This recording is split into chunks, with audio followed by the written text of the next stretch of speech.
আসসালামু আলাইকুম। কেমন আছেন আপনারা? আজকে একটি গুরুত্বপূর্ণ বিষয় নিয়ে আলোচনা করব। সেটি হচ্ছে যে বুকে ব্যথা হলে আমরা কি করে বুঝবো যে এটি গ্যাস্ট্রিক আলসার বা অ্যাসিডিটির জন্য ব্যথা হচ্ছে নাকি হৃদরোগ বা হার্ট অ্যাটাকের জন্য হচ্ছে। বিষয়টি খুবই গুরুত্বপূর্ণ, কেননা যদি ভুল হয় তাহলে সর্বনাশ হতে পারে, মৃত্যুও হতে পারে মানুষের।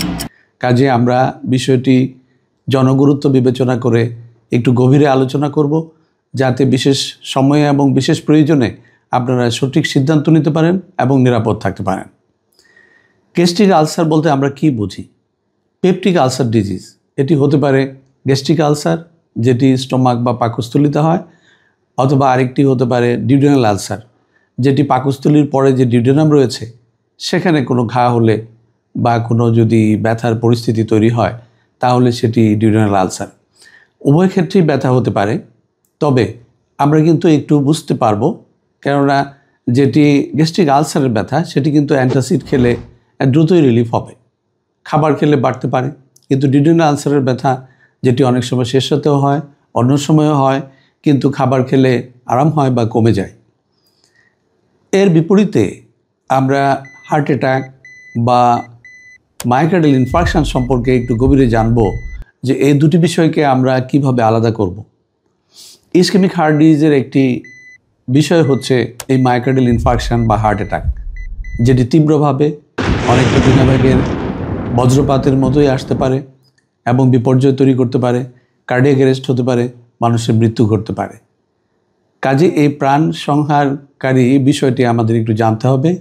বিশ্বব্যাপী এই হার্ট অ্যাটাকে কিন্তু 1 নাম্বার কিলার, পরিসংখ্যান অনুযায়ী এবং বাস্তবে। এমনটি কেন হচ্ছে? কারণ ইসকেমিক হার্ট ডিজিজ বা এই যে হার্টের রক্তনালীর রোগ, এটি কিন্তু বিশ্বব্যাপী রয়েছে। বয়স্কদের মধ্যে বেশি, কিন্তু কম বয়সীদের মধ্যেও সম্ভব। এগুলো কেন হয়? যদি কারো উচ্চ রক্তচাপ থাকে, এবং উচ্চ রক্তচাপ হচ্ছে এই হৃদরোগের বিশ্বব্যাপী একটি প্রধান কারণ। এছাড়াও রয়েছে যদি কারো স্থূলতা থাকে, যদি কারো কোলেস্টেরল বেশি থাকে, যদি ডায়াবেটিস থাকে, অর্থাৎ ব্লাড সুগার যদি বেশি থাকে, যদি ওজন বেশি থাকে, যদি স্ট্রেস টেনশন এগুলো বেশি থাকে, এবং খুব গুরুত্বপূর্ণ হচ্ছে যদি ধূমপানের মতো অভ্যাস থাকে। এছাড়াও অনেক অনিদ্রাও কিন্তু এই হৃদরোগের কারণ হতে পারে। অল্প বয়সীদের মধ্যে হতে পারে। আমি একটি গবেষণা পরিচালনা করেছিলাম, যেখানে 100 জন মানুষ ছিল এবং যাদের বয়স ছিল 40-এর নিচে, যে কেন অল্প বয়সীদের মধ্যে হৃদরোগ হয়, হার্ট অ্যাটাক হয়, মৃত্যুর কারণ হয়, যেটি অত্যন্ত দুর্ভাগ্যজনক। সেই গবেষণায় আমি পেয়েছি যারা অতি অল্প বয়সে, অপরিণত বয়সে মৃত্যুর মুখোমুখি হয়েছে অথবা হার্ট অ্যাটাকের মুখোমুখি হয়েছে, তাদের মূল কারণগুলো ছিল ধূমপান এবং ডায়াবেটিস। কাজে ধূমপান ডায়াবেটিস থাকলে যে কোনো বয়সেই হৃদরোগ এবং হার্ট অ্যাটাক হতে পারে। অন্যথায় সাধারণত বেশি বয়সেই হয়, যেখানে দেখা যায় একই ব্যক্তির মধ্যে রক্তচাপ বেশি, ডায়াবেটিস রয়েছে, স্থূলতা রয়েছে, কোলেস্টেরল বেশি রয়েছে, এক অথবা একাধিক রিস্ক ফ্যাক্টর রয়েছে। হার্ট অ্যাটাক হলে এর তীব্রতা এতই বেশি, দুর্ভাগ্যজনকভাবে প্রতি 4 জনের 1 জন হাসপাতালে পৌঁছানোর আগেই মৃত্যু হয়, কার্ডিয়াক অ্যারেস্ট হতে পারে। কাজেই আমাদেরকে জানতে হবে, সঠিক সিদ্ধান্ত নিতে হবে এবং ঝুঁকিমুক্ত থাকতে হবে। আমরা আসুন কয়েকটি বিষয় জেনে নেই যে কিভাবে আমরা দুটি বিষয়ের যে আলাদা করে নিব। এই যে ব্যথাটা কোন জায়গায় হচ্ছে, যদি এটি পেটের উপরের দিকে এবং বুকের নিচের দিকে হয় তাহলে এটি গ্যাস্ট্রিকের ব্যথা হওয়ার সম্ভাবনা বেশি। কিন্তু এটি যদি বুকের মাঝখানে হয় অথবা একটু বামে হয় তাহলে কিন্তু হৃদরোগের সম্ভাবনা বেশি। যদি আমরা ধরনটি নিয়ে বিবেচনা করি তাহলে দেখা যাবে যে গ্যাস্ট্রিকের ব্যথা জ্বালাপোড়া বেশি, কামড়ানো বেশি, খোঁচা খোঁচা ব্যথা, চেপে ধরার মতো হতে পারে, সাথে বমি বমি ভাব থাকতে পারে। গ্যাস্ট্রিকের ব্যথা দেখা যাচ্ছে যে খাবার খেলে বা অ্যান্টাসিড খেলে কমে যাওয়ার সম্ভাবনা রয়েছে, কিন্তু হৃদরোগের বেলায় কিন্তু এমনটি হবে না। যদি আপনি হৃদরোগ হয়েছে কিন্তু গ্যাস্ট্রিকের সম্ভাবনা মনে করে আপনি গ্যাসের ওষুধ যেমন ওমিপ্রাজল বা অন্য কোনোটা অথবা অ্যান্টাসিড খাচ্ছেন কিন্তু রিলিফ হচ্ছে না, এবং এই ব্যথার সময়সীমা যদি 15 থেকে 20 মিনিটের বেশি হয় তাহলে ঝুঁকি নেওয়া উচিত হবে না। সেক্ষেত্রে হৃদরোগের সম্ভাবনা অনেক বেড়ে যায় এবং সেভাবেই আপনার পদক্ষেপ নেওয়া উচিত। এখন আমরা জানবো যে ব্যথাটা কোনো দিকে যায় কি না। গ্যাস্ট্রিকের ব্যথা সাধারণত ওই যে পেটের উপরিভাগ বা বুকের নিচের দিকে হয়, পেটের দিকেও আসতে পারে, পেটে জ্বালা পোড়া হতে পারে, কিন্তু বুকের দিকে অনেক সময় ঢেকুর আকারে উপরের দিকে যায়, বুকের দিকেও জ্বালা পোড়া হতে পারে। কিন্তু যেটি হার্টের ব্যথা সেটি কিন্তু এক ধরনের চাপ অনুভূত হবে, সেই চাপের মাত্রা তীব্র হতে পারে, ক্রাশিং পেইন, মনে হবে যেন বুক ভেঙে যাচ্ছে, পাথর চাপা পড়েছে, এত তীব্র ব্যথা।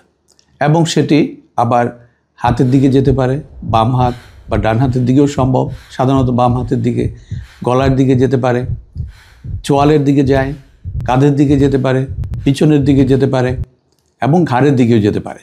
যদি সেই ব্যথা এরকম হাতের দিকে যায় বা অন্যান্য দিকে চলে যায়, তাহলে সেই ব্যথা কিন্তু হৃদরোগের সম্ভাবনাই বেশি।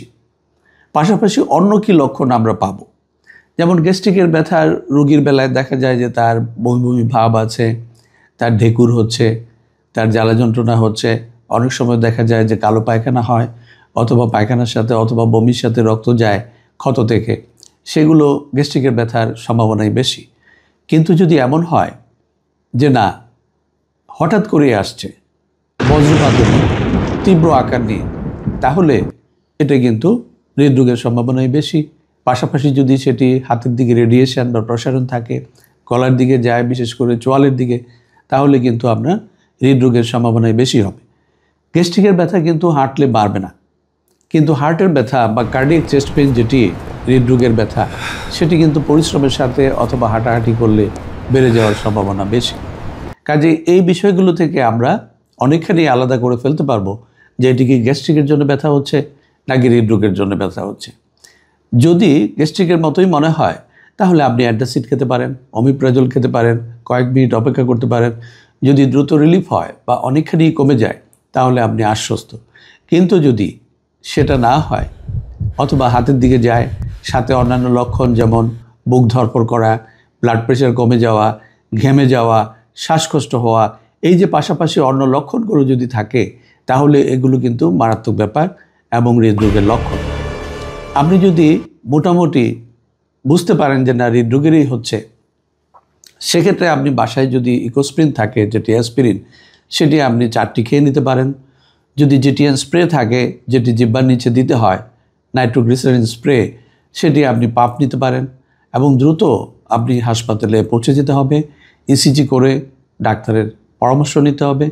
যদি সেই হাসপাতালে এবং হৃদরোগ যদি প্রমাণিত হয় ইসিজি এবং ট্রপোনিন টেস্টের মাধ্যমে, সেক্ষেত্রে কিন্তু তাৎক্ষণিকভাবে রিং পরানোই সবচেয়ে উত্তম, যেটিকে প্রাইমারি পিসিআই বলে। সেটি পৃথিবীর সর্বাধুনিক চিকিৎসা ব্যবস্থা হার্ট অ্যাটাকের বেলায়।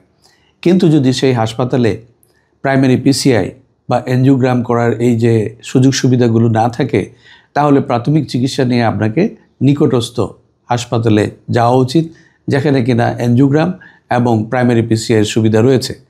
গোল্ডেন আওয়ার বলে একটি কথা আছে, ন্যূনতম সময়ের মধ্যে যদি এই কাজ সম্পাদন করা যায়, তাহলে কিন্তু হার্টের ক্ষয়ক্ষতি কম হয়, হার্ট অনেকখানি স্বাভাবিক অবস্থায় ফিরে আসে এবং আপনার ভবিষ্যতের কর্মদক্ষতাও কোনোভাবে কমতি হওয়ার কথা নয়।